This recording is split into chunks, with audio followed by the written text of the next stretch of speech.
various works of fiction, plays, drama, and sensational documentaries, and once even history textbooks. All of them plainly mold the image of the past for us.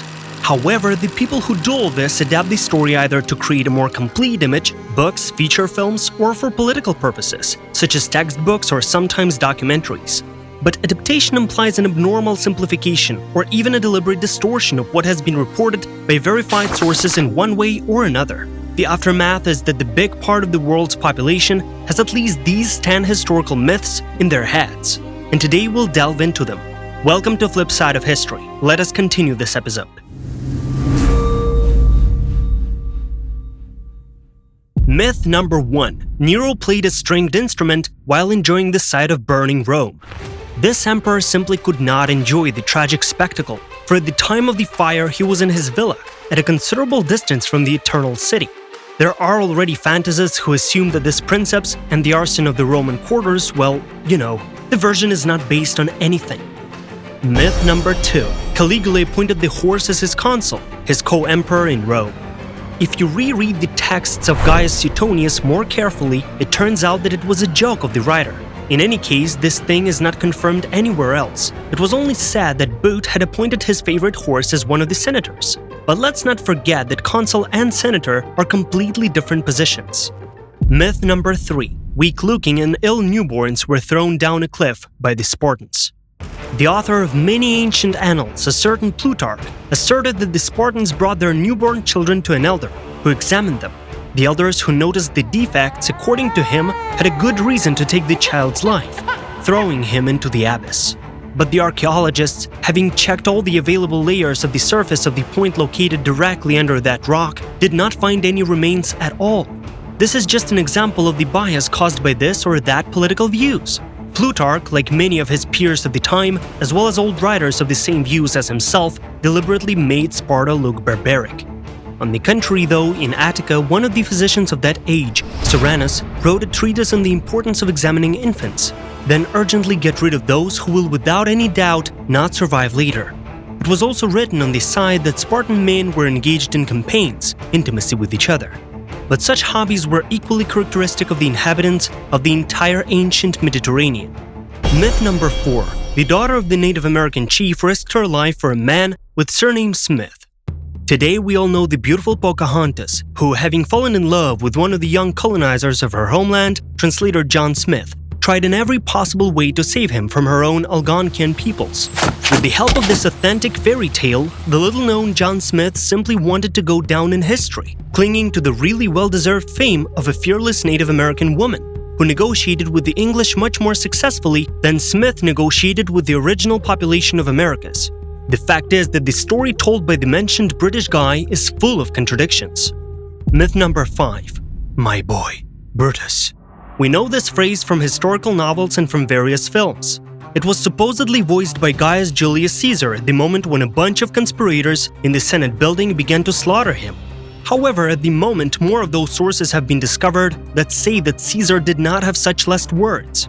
It was assigned for the sake of greater sense of drama, for the sake of the red word, not historians but namely popularizers of history. In fact, it was, and you too, child. So, sadly, the indication of who the victim of the conspiracy really turned out to be at the fateful moment is a mystery. And apart from that, one more thing. Even those ancient writers who indicated the phrase aren't sure whether Caesar said anything at all. Myth number 6. Pharaohs were buried along with their servants. Writers and screenwriters have nothing to do with this, since even some certified scholars claim that after the death of the pharaoh, not only valuables and all sorts of utensils with food, but also his servants, they were slaves no matter what, and the entire population of Egypt was in one way or another slavish to its king. But in reality, archaeologists once found the remains of 41 people near the pyramid of only one ruler, Kor-Aha, and even then not in his tomb, but more so to the side of his tomb. There were children in this group. Forensic experts determined that they had been strangled. But such sacrifices cannot be associated with any other ruler of ancient Egypt. Myth number 7. About genius Pythagoras. Like Shakespeare, the personality of Pythagoras could also be the name of a whole group of people. Myers-Briggs 16 personality test is an example of it. Some researchers simply give a tooth for the fact that this is an actual truth. Let's ask this ridiculous question. Is it possible for one person to give birth to almost all of the mathematicians we know today? The fact is that all the notes and the disciplines that we have now dubbed as algebra and geometry were left by various followers of the mysterious man named Pythagoras. Rather, they came out of a school that had that name, and every school in ancient Greece had a vibrant and rememberable name. However, we have to note that this problem in this case concerns all famous people associated with the Archaic, the period of study of the ancient world associated with the 6th century BC. The thing is that only the period from the 5th century BC has no contradictory statements. That is why it is called classical, indeed.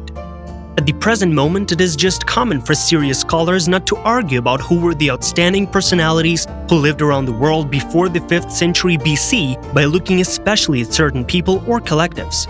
Well, let's talk about this. Myth number 8. Human sacrifice and Aztec cannibalism are truly intertwined. As a matter of fact, sometime later it turned out that this was not the case. Not at all. The subject matter was once cast by the American anthropologist Michael Harner. This really does support the myth that the famous Aztecs who built the entire empire didn't have enough protein in their everyday diet. They were in need of a lot of meat. So they found a way to justify their bloody rituals either by sacrificing to the gods or by ritually consuming the flesh of glorified enemy warriors. It's all about essentials. So it pretty much means they just wanted to eat different kinds of foods. They were deeply engaged in agriculture. They had no time to graze cattle and etc. For many years, this, we can say, silly alternative to explain the bloodthirstiness of the Aztecs was widely circulated in various groups. But archaeologists have proved with a lot of finds that these inhabitants of America had a fairly wide variety of foods, including those with protein. The Aztecs ate people's hearts exclusively at harvest time. That's in reality the whole point of cannibalism. What's more is that only the elite of the empire was engaged in such terrible things, which is unlikely to have ever lacked not only food, but anything at all. No. All this primitive feast had a purely ritual purpose connected with a very strong religious beliefs. As you know, especially if you're fond of studying the ancient local population of South America, their gods are definitely not friendly. So in other words, apart from needs, it's all about justification and belief system. Myth number 9. The ancient Israelites were made up of different Semitic tribes, originally being slaves of Egypt. Israeli archaeologist Ze'ev Herzog stated that his ancestors during Old Testament times had not been to the land of the Pharaohs at all. How come? The announcement was shocking. Public discontent and extreme aversion to this statement. Hundreds of dissertations, conference papers, manuals for students and textbooks are based on the Old Testament or Tanakh, proving the Egyptian captivity of a part of the Semites. The first chapter in the history of the united Jewish people, to which God, considering these people chosen, assigned a separate special name, in other words, ethnonym, Israel or Israel. But what about the plagues of Egypt, the Red Sea that parted before the escapers? It turns out that much of the conventional biography of Israelis and Jews could be fiction, including a moral tale about Egypt. Sadly for many, but there is not a single artifact, neither in North Africa nor in the Sinai, that surely confirms that a God's chosen nation ever set foot there. There are ancient records of Canaanite slaves, but Canaan was then called Phoenicia. These slaves were in fact relatives of the group of people called Phoenicians. Where did the 12 tribes of Israel come from? Of which, if we find fault with the translation, there were 13. So, who knows the truth? Most interpreters of the Holy Scriptures are sure that they lived in the same place where all the people of the sea, including the Phoenicians, lived in the same epic Canaan, coastal Lebanon, and all of coastal Israel, including the modern Gaza Strip. Well, we have to say that it's up to you, dear viewer, to figure out where exactly was it. Myth number 10. Mongol Tatar hordes is a myth. First off, the very concept of ego was not used by anyone in the 13th to 15th centuries, neither in Russia nor among the infamously cruel nomads. Like the Golden Horde, the term was coined by a Polish writer, even more so not in the Middle Ages, but in the first century of the history of the modern era, by beginning of the 16th century. The word ego is literally yoke in Proto-Indo-European. Saying another way, the concept could have appeared even before the Mongols. Any tributaries seemed to be under the yoke. And secondly, the phenomenon of the yoke itself has never ever existed. In the epoch of fragmentation that followed immediately after the death of Yaroslav the Wise, some Russian princes used nomads who came from the east, both the Pechenegs and Kipchaks, and later the Mongols in bloody battles with rival princes. And conversely, many nomadic alliances of the Ulus of Juchi, in fact they were called the Golden Horde, simply competed for help from a Russian Tsar. At one time, even the Volga Bulgarians were also involved in these huge intrigues, which for this reason collapsed. The fact is that archaeologists find traces of nomads, Volga Bulgarians, people of Russia, and fighters of Finno-Ugric origin in the army of each of the combatant sides. The conjunction of each of the opposing side in the conflicts of those years was of the following composition. As for the 14th century, allegedly at the height of the aforementioned yoke, the land of the old Russian Confederacy on the country showed high rates of economic development and were prosperously building their different states. Finally, let us add that any real story is just at the end of the day a popular story. You were watching Flip Side of History. Thank you for watching. Subscribe for more episodes on the channel and do not hesitate to leave a like. And for now, we see you later.